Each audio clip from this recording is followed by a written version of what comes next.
മറ്റൊരു വാർത്ത, പാലക്കാട് മണ്ണാർക്കാട് നിർത്തിയിട്ട സ്കൂട്ടറിന് തീപിടിച്ച് 6 വയസ്സുകാരന് പൊള്ളലേറ്റു. നായാടിക്കുന്ന് സ്വദേശിയായ ഹംസയുടെ മകൻ ഹനാനാണ് പൊള്ളലേറ്റത്. ദൃശ്യങ്ങൾ 24-ന് ലഭിച്ചു.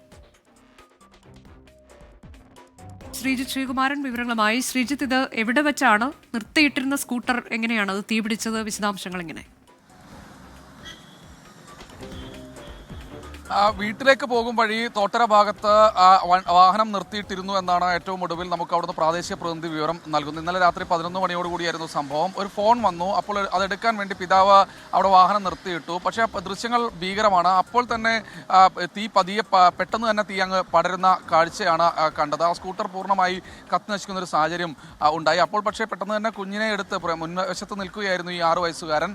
ആ കുഞ്ഞിനെ എടുത്ത് മാറ്റിയെങ്കിലും കാലിന് പൊള്ളലേറ്റിട്ടുണ്ട്. എന്നാലും ആശുപത്രിയിൽ ചികിത്സ തേടിയെന്നാണ് മനസ്സിലാക്കുന്നത്. പരിക്ക് ഗുരുതരമല്ല എന്നും പറയുന്നു. പക്ഷേ എന്താണ് കാരണം? ഏതെങ്കിലും തരത്തിലുള്ള ഷോർട്ട് സർക്യൂട്ട് എന്തെങ്കിലും ഈ വാഹനത്തിനുണ്ടായോ, അല്ലെങ്കിൽ പെട്രോൾ ടാങ്കോ, അങ്ങനെയുള്ള വിവരങ്ങളൊന്നും തന്നെ നമുക്ക് ലഭിച്ചിട്ടില്ല ഈ നിലവിലെ ഘട്ടത്തിൽ. എന്തായാലും ഗുരുതരമായ സംഭവമാണ് നടന്നത്.